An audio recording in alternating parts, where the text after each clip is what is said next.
Welcome to the world of science fiction stories, and don't forget to like, subscribe, and share the channel. Enjoy the listening. We cried for help. Only humans chose to stand with us. Oh, look at me now, recording our history for posterity as if anyone would care to listen. Lee and Alding is SCIFI. But they should. They really should. My name is Krell Taz'Voran, chief archist of what remains of the Luth'Vari concordance. Not that chief archist means much when I'm the only one left who can operate the memory crystals without shattering them. Congratulations on your promotion, Krell, I tell myself every morning. Nobody deserved it more. Then I laugh until I wheeze because what else can you do? Our world, Luth'Vari Prime, oh, how pretentious that name sounds now, was once the jewel of the Orient Spur. 7 billion of us, with gleaming crystal cities that captured starlight and transformed it into the energy that powered our civilization. We were philosophers, artists, mathematicians. We solved the Hadron paradox. We created the temporal harmony theory. We made the best damned sweet spice pastries in 3 galactic quadrants. And now? Now we're refugees. Nomads. The cosmic equivalent of that one neighbor nobody invites to dinner, but who shows up anyway, fork in hand. Remember us. The ones whose planet got eaten by the void swarm. Any chance you could spare some dime and a few habitable moons? The void swarm. Even saying the name makes my third heart constrict. They appeared out of nowhere. Literally nowhere, as they somehow managed to bypass our long-range detection grid. One day we were arguing about whether to change the color of our planetary flag from azure to cerulean. I know. And the next, darkness blotted out our twin suns. They weren't ships, not exactly. More like living destructive algorithms given physical form. Vast clouds of microscopic machines that consumed everything, matter, energy, information, and converted it into more of themselves. Our defense fleet didn't even slow them down. Our shields might as well have been tissue paper at a flood. But we're the Luth'Vari. We cried as if our name alone should have meant something to a mindless consumption engine from the dark between galaxies. We invented quantum synchronized dance therapy. Turns out the void swarm wasn't much interested in expressive movement as a path to mental wellness. We had 3 days. 3 days to evacuate 7 billion souls. You do the math on that one. I know I did, and I still wake up screaming. So here we are. 1.2 million survivors scattered across 17 hastily converted cargo vessels, drifting between star systems, begging for help. And nobody cared, until the humans. Don't get me started on the Galactic Council. What a joke. A collection of pompous, over-evolved species who spend more time designing their ceremonial robes than actually governing. If bureaucracy were an art form, they'd be the grandmasters, hanging in a museum with little plaques saying, "Behold the creators of the 17-part application for emergency aid that takes longer to complete than the actual emergency." We sent our most eloquent speaker, Ambassador Nervex, who, by the way, once convinced the militant Craximini to postpone an invasion because it would clash with their color scheme, to plead our case. The council chamber itself is designed to intimidate. Massive curved walls rising hundreds of meters, with each species delegation perched in their own little balcony looking down at whoever stands in the central speaking circle. Very subtle symbolism there. Really had to stretch my brain to catch that one. Esteemed members of the Galactic Council, Ner began, her voice steady despite having lost her entire family 2 days prior. The Luth'Vari concordance faces extinction. The void swarm has consumed our home world and shows signs of expansion toward other systems. We request immediate humanitarian aid and military intervention. The Zra representative, think evolved lizard with delusions of draconic ancestry, flicked his tongue dismissively. Your predicament is regrettable, but the void swarm appears to be contained within your former territory. Our predictive models show minimal risk to established council worlds. Minimal risk? I shouted from my observer's seat, breaking all protocol. They ate our planet. The Polaran delegate adjusted her feathered crest. The council cannot allocate resources based on emotional appeals. We require comprehensive evidence that this void swarm presents a genuine threat to galactic stability. Evidence? Ner's voice cracked. Our world is gone. What more evidence do you need? The Grand Arbiter, a gelatinous mass of semi-sentient protoplasm named Blobzilgor. His name was actually something unpronounceable that sounded like gargling while simultaneously choking, but we all called him Blob behind his pseudopods, raised a glistening appendage. The council acknowledges the Luth'Vari tragedy, he oozed sympathetically, which is not a phrase I ever thought I'd use. However, we cannot commit military resources without a two-thirds majority vote following proper risk assessment protocols, environmental impact studies, and budget appropriations hearings. How long will that take? Nur asked. With expedited processing, 7 to 9 standard cycles. We'll all be dead by then. The Mecha representative, a silicon-based entity who reportedly had to be rebooted twice during particularly boring sessions, chimed in with mechanical precision. Then the issue will resolve itself naturally, removing the need for council intervention. Efficient. We left that chamber with nothing but patronizing platitudes and a stack of refugee placement applications that, no joke, required us to provide proof of our planet's destruction. Please attach original or certified copies of planetary demise documentation. That night, as we drifted in orbit around the council homeworld, our sensors detected something new. A small, unremarkable ship approaching on an unusual vector. Not council design. Not like anything we'd seen before.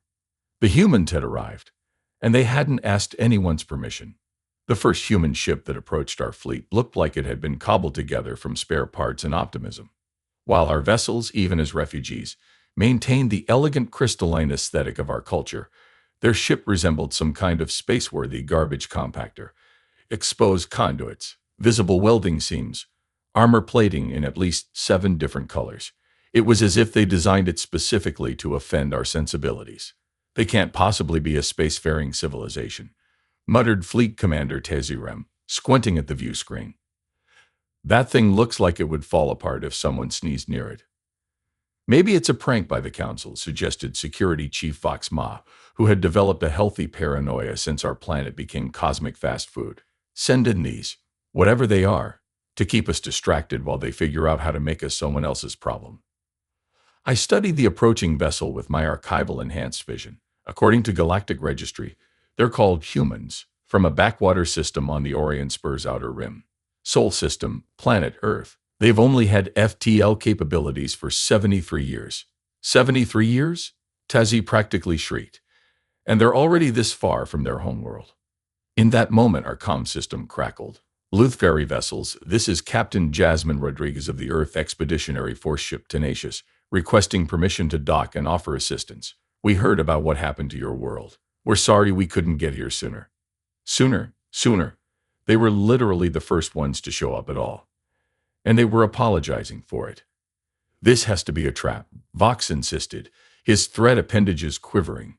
No species just helps, not without calculating advantage ratios and resource allocation metrics first. Let them dock, I said, surprising myself. What's the worst they could do?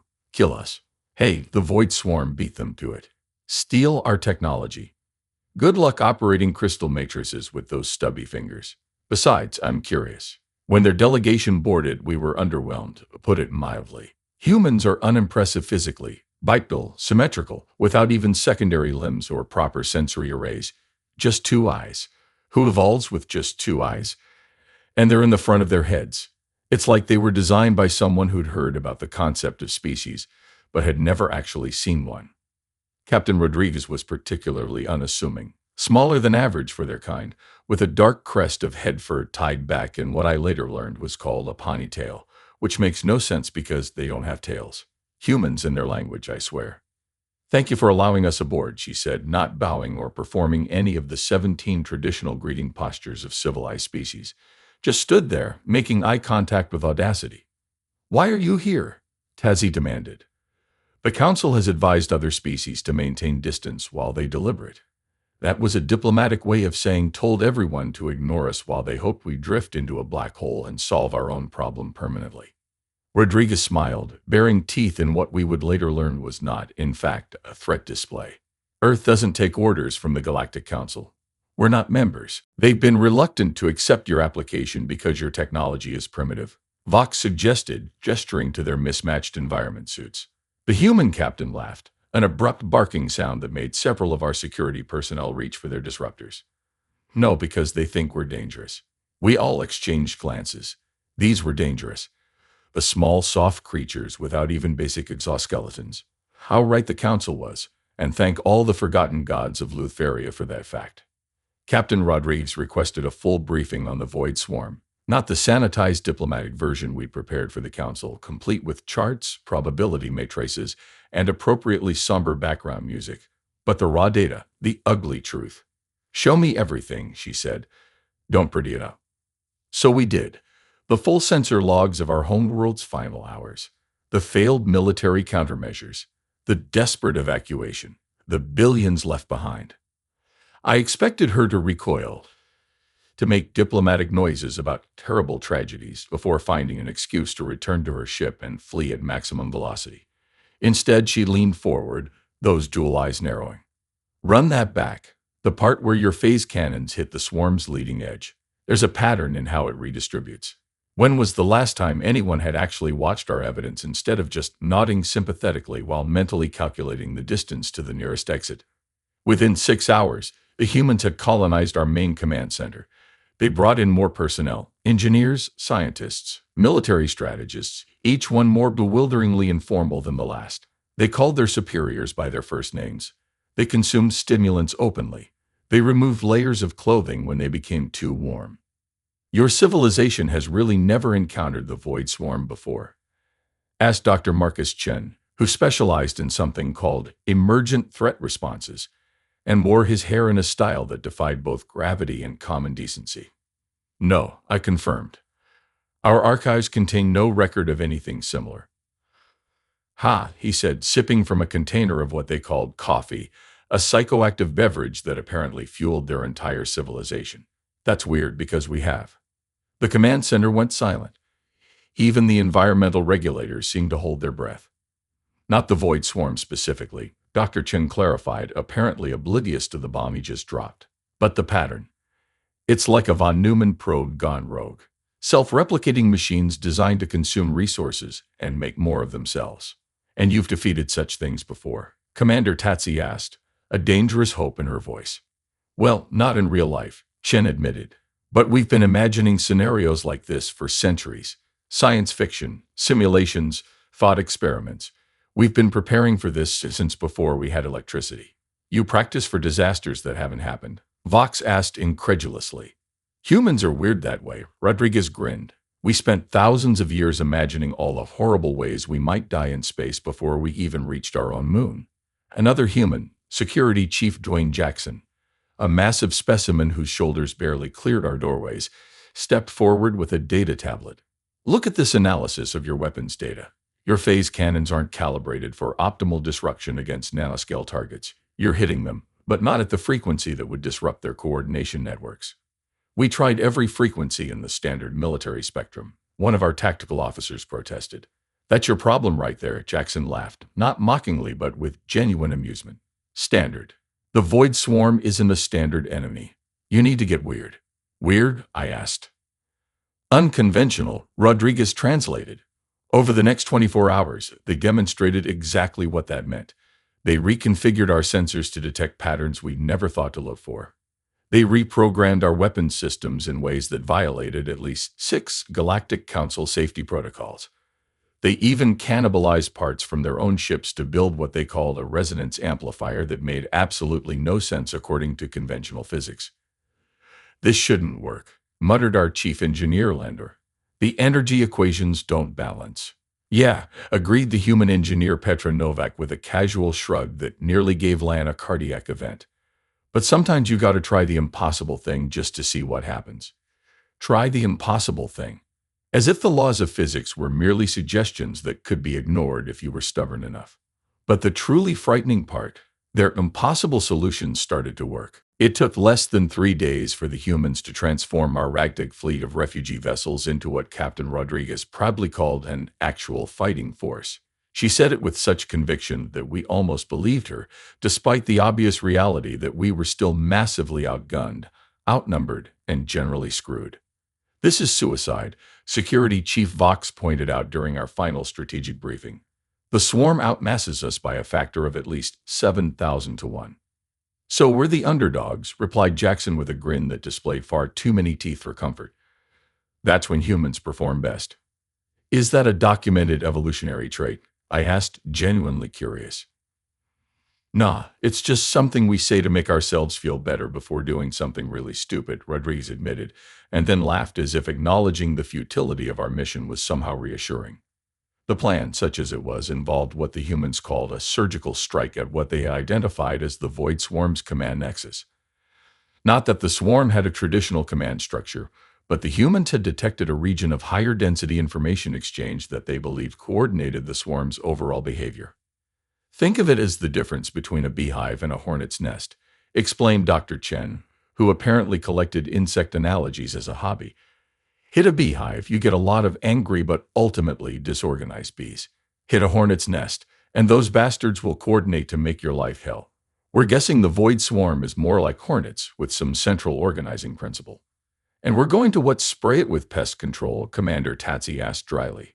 Close, Shen replied enthusiastically, either missing or ignoring the sarcasm. We're going to introduce a cascading quantum desynchronization pulse that should disrupt their collective processing. Our 17 vessels, accompanied by the 3 human ships that had now arrived, formed what Rodriguez dramatically called the last line of defense for the entire damn galaxy, which seemed a bit grandiose given our meager numbers. The human vessels took point positions, their primitive-looking but surprisingly nimble craft forming a triangular formation ahead of our main fleet. This will never work, muttered Engineer Lan, who had worked himself into such a state of anxiety that his sensory tendrils had tied themselves into literal knots. The mathematics simply don't support. Sometimes, interrupted human engineer Novak as she made final adjustments to our newly modified weapons array, you gotta stop calculating and start doing. Trust me, overthinking things is how you get killed. No, rushing headlong into danger without proper analysis is how you get killed. Lan protested. Either way, we end up dead, Novak shrugged. Might as well try something instead of nothing. As we approached the outer fringes of what used to be our home system, our sensors detected the Void Swarm, a massive and shifting cloud of microscopic machines that blotted out the stars themselves. It had grown since our escape, having consumed not just our planet but 2 other minor bodies in the system. Holy, whispered Navigator Rashtel, forgetting protocol entirely. It's at least twice the size it was when we fled. More food, more growth, Rodriguez noted grimly. That's why we need to hit it now before it spreads further. The next 8 hours were the most terrifying of my life, which, considering I'd already witnessed the destruction of my entire civilization, is really saying something. The swarm detected us, of course. Tendrils of its midnight mass reached out like probing fingers, testing our defenses. The humans had instructed us to hold our fire until their signal, which led to several excruciating minutes of watching death approach while doing absolutely nothing. Steady, Rodriguez's voice came through our comms. Steady. Not yet. Not yet. They're nearly in consumption range.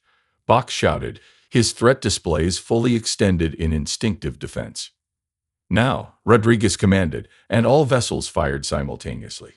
Our newly modified weapons released not concentrated energy beams as they normally would, but something the humans called dispersed frequency resonance pulses. Instead of trying to destroy the swarm directly, an impossible task given its size, we were attempting to disrupt its coordination. To our amazement, the swarm's reaching tendrils wavered, their motion becoming erratic. It's working, gasped Hazi. Don't celebrate yet, Jackson warned. That was just the opening act. Now for the main event. The 3 human vessels suddenly accelerated, diving directly into the swarm itself. What are they doing? I screamed, certain we were witnessing an elaborate form of suicide. Creating a pathway. Rodriguez's voice replied calmly, as if flying into certain death was a routine maneuver. Follow our trail exactly. We're burning a clean corridor through the swarm's outer defenses with our modified shields. It'll close quickly behind us, so stay tight. Our fleet followed, terror giving way to desperate obedience. The human ships were indeed clearing a path, their shields emitting a frequency that appeared to repel the swarm particles just long enough for us to pass through. Corridor integrity at 78%, reported one of the human technicians. 73%, 67%. Move faster, Rodriguez ordered. This umbrella isn't going to last forever. We pushed our engines beyond safety parameters, the crystalline structures of our vessels groaning under the strain. 2 of our smaller ships began to lag behind. We can't maintain this speed, their captains protested. Without hesitation, the human ship Indomitable dropped back, placing itself between our struggling vessels and the closing swarm. Keep going, came the voice of Indomitable's captain, a human named Kwame Okafor. We'll hold it back as long as we can. You'll be consumed, Tadzi protested. Probably, Okafor agreed with shocking casualness.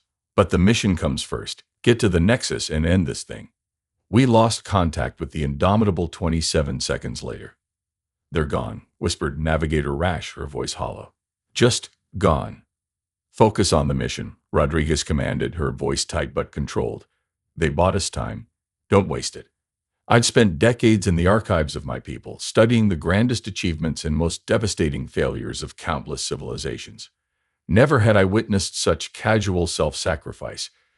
The humans had known the Luth'Vari for less than a week. They had no cultural ties, no historical alliances, no economic interests to protect.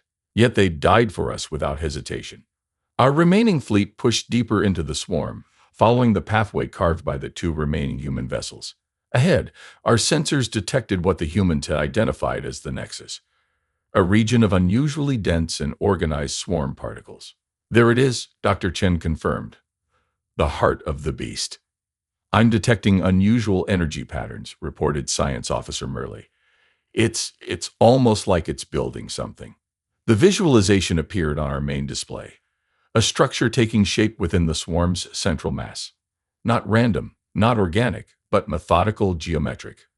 It's constructing a transmitter, Rodriguez realized aloud, her face paling visibly even through the view screen. It's trying to send itself elsewhere. Like a communication device, Commander Tassi asked. More like a copy-paste function, Chen explained grimly. It's preparing to transmit its programming to another location, possibly multiple locations. The implications hit us all.